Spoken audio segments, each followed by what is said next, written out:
Hey guys, welcome back to Clownfish TV. This is Neon. I am here with Geeky Sparkles. Hello. And we're going to talk about The Little Mermaid. We're going to talk about Across the Spider-Verse.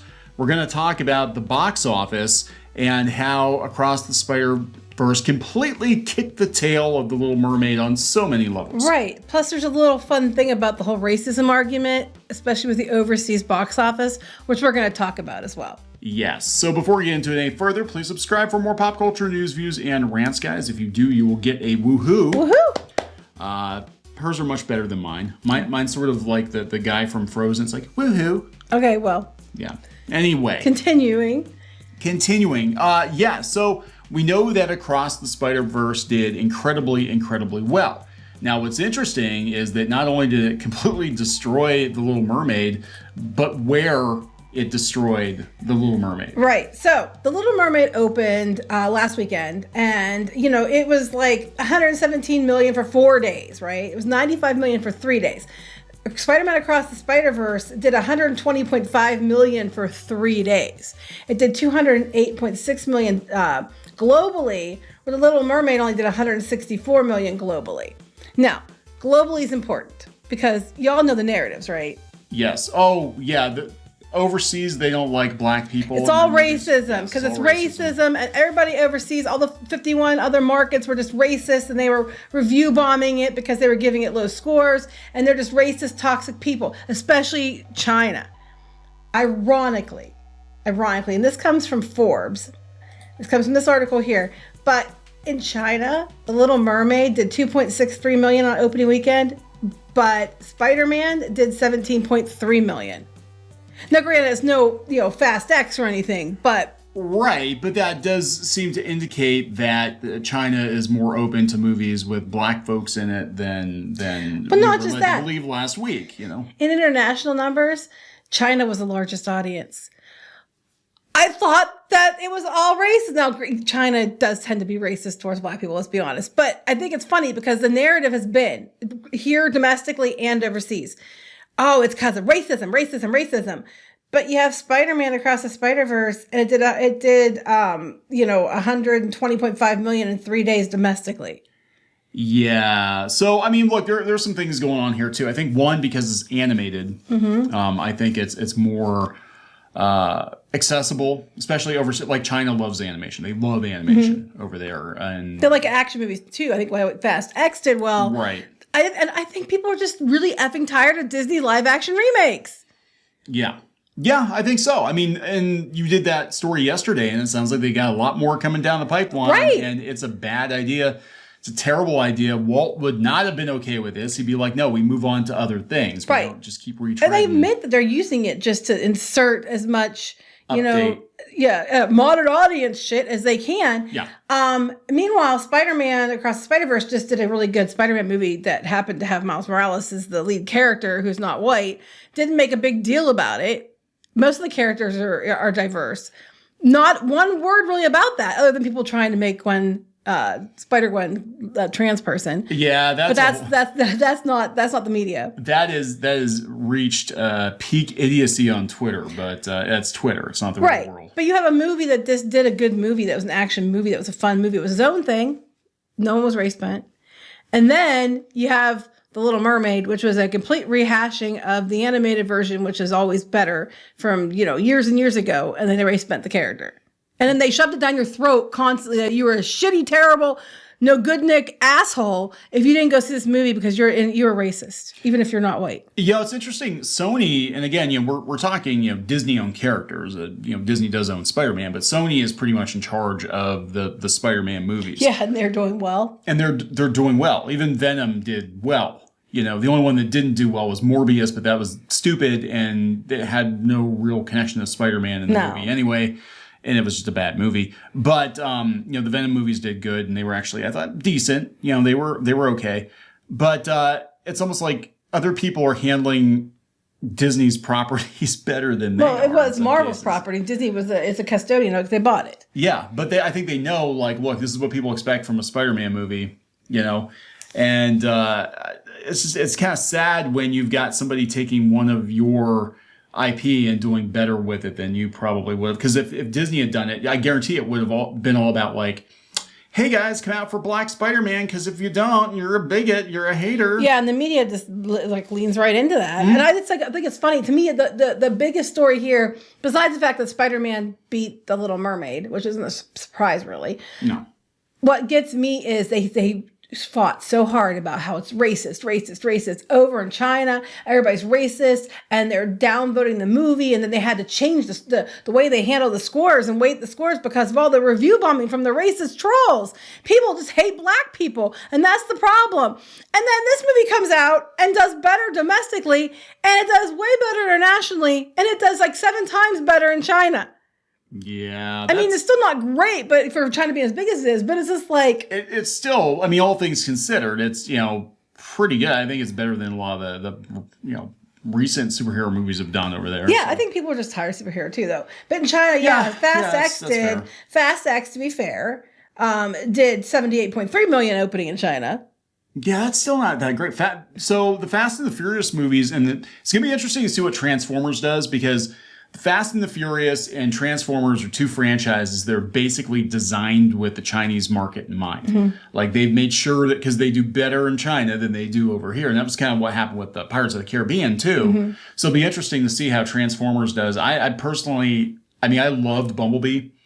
I'm not looking forward to the new Transformers movie because I think it's too much. It's like, okay, so we're going right from G1 to Beast Wars to Here Comes Unicron, and it's like, I don't know about this. Yeah, but I mean, whatever. But I'm just saying that, when we push these 2 movies together, the win here is technically that we have 2, black-led films in the box office right now kicking ass. That is a win. Much like we had with Alita and Captain Marvel. That should be the takeaway. We have 2 weeks apart. We have 2 tentpole franchises with diverse characters, but one of them used it as a selling point and hit you over the head with it. They used it as a shield. Used it as a shield, and they took a pre-existing character as well. And again, I get Miles Morales is an offshoot of Peter Parker. I get it, but he is still an original character. He's not, he is a Spider-Man. He's not technically the Spider-Man, but he's, now that there's a multiverse, does any of it really, there's like freaking 10 kajillion persons anyway. So right, Spider-Persons. Spider-Peoples. It's just, I don't know. I just think that it's interesting too, because Spider-Man Across the Spider-Verse had the biggest opening day of 2023. Like, it kicked ass. It didn't beat Super Mario Brothers for the whole weekend, but it did pretty well, and it could go the way of Super Mario Brothers. I just thought it was interesting because this whole racism argument keeps coming up. Now, interestingly enough, I can tell you, we're going to look at the Rotten Tomatoes scores. If you go out here to Rotten Tomatoes, the critical score, we looked at this yesterday, is 95%. The audience score is 96% verified, 95% all audiences. Lockstep. So that's, pretty good indicator that it's legit. Yeah. Little Mermaid. Why would people review bomb this but not the other one if they hated it so much? They unlocked this finally. It was still 95% as of last night because I looked, and I was on a Disney thread where they were like, why? Well, it's 95%. It's rated higher than the original Little Mermaid. It's like, no, because it was the verified audience score. And now all audience is only 57%. But they unlocked it from 95 after the second weekend was over. I think they did the same thing with Aladdin. Yeah. And it'll stay at 94. They won't change that. Aladdin's still sitting at 94 after it sat at 95 for like 2 weekends. It's what they do. And, it's how they try to deflect. But I think it's interesting, though. There's a huge discrepancy between 94 and 57. And this one is basically the same. Yeah, everyone who's seen it that I'm aware of said it was actually really good. They said it was a little long, and they didn't like the fact that it had a cliffhanger ending, I guess. I haven't seen it yet. Yeah, because there's another one coming. Yeah, they know they're doing back-to-back, and that's, I could see somebody making that same argument about Empire Strikes Back. Be like, yeah, it was okay, but the ending was kind of a downer, and, like, what happened to Han? Yeah, I know. 3 years, though, you had to wait for Empire 3 years, for Jedi. Yeah. This one you wait till next year. Now, they also said it dropped like 40 or 60%. It dropped 60% from Little Mermaid from last weekend this weekend, which is not a good drop. It's not terrible. I've seen much worse. It's not great, but it did about 40.6 million domestically. It's sitting at 186.2 million after its second weekend just here. Globally, it did 326.7. But this one, if it already did 208 million globally, it could easily surpass this by next weekend. So we'll see what happens. I think Disney knows for the most part now that it has to make its money in the first week or two or it's over. Yeah, and that's pretty much any tentpole now because, gone are the days where people will go back to a movie again and again and again unless you had something like Endgame or you have something like, Spider-Man, No Way Home. People went back again and again and again. It's true. And now it's just like people are like, yeah, they'll see it. If they don't see it opening weekend, a lot of times they'll just wait for Vudu or Blu-ray or whatever, or they're like, hey, it's going to come to Disney Plus in like a month or two. Well, as I said, Disney Plus set themselves up for that. Now, their recent movies, they aren't taking it to Disney Plus as soon as they used to. Yeah. But for the longest time, they were taking it to Disney Plus within a few weeks. People were just like, why bother? Well, that was like Avatar 2. It actually went to digital pretty quick, I think, given how much money it made. And they had it on sale on Vudu for like $12.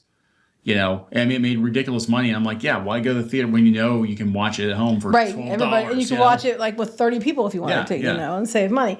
I just thought this all was interesting, especially the racism argument, because something else was interesting too. When I was trying to find out what the drop was for The Little Mermaid from last week to this week, I had to dig for it. Like, it wasn't as, like, usually if there's some good news, if it was like a 20% drop, it would be all over the place. The media is just, shilling for this movie so hard and trying to hide negative stuff and up. Like, they were like a couple days ago, oh my God, it's destroying, it's winning, it's the bestest thing ever. But when you compare it to the other live action remakes, it's in the middle. It's not terrible, but it's not like what they're saying it is.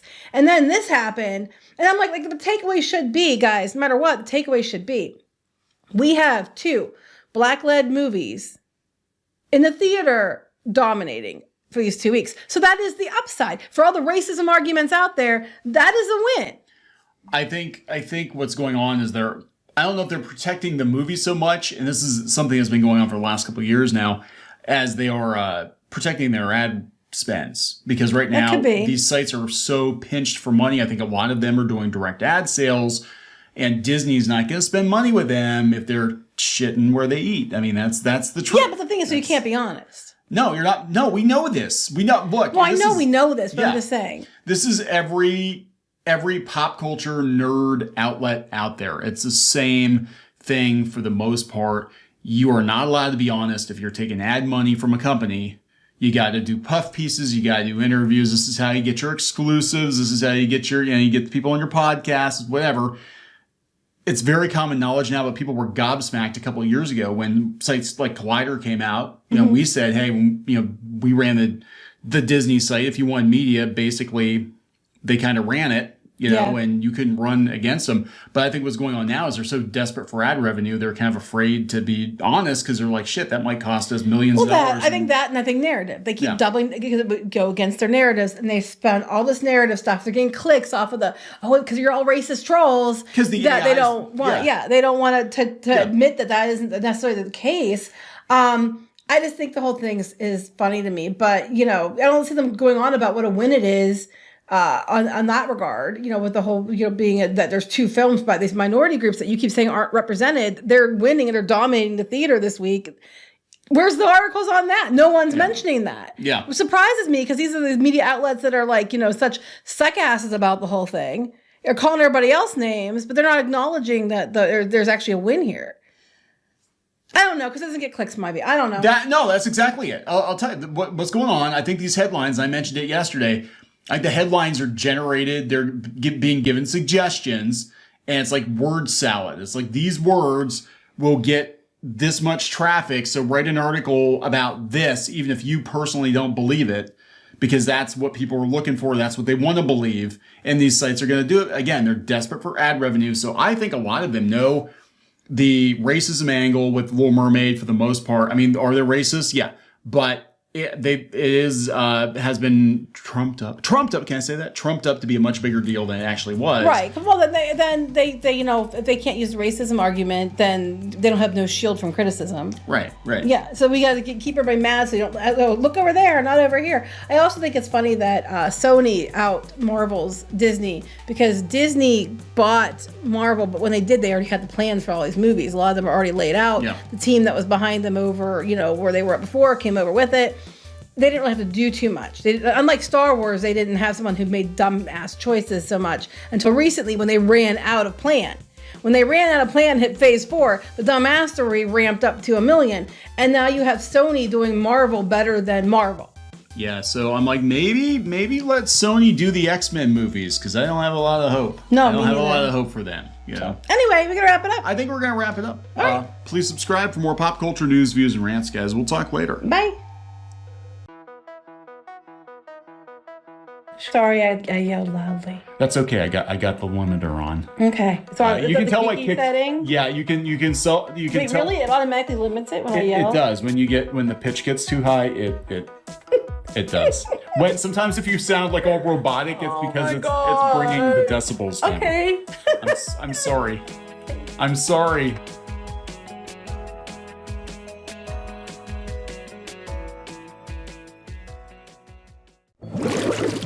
Help support the channel. Go to thereef.support and get early access to podcasts, videos, and other content. That's thereef.support.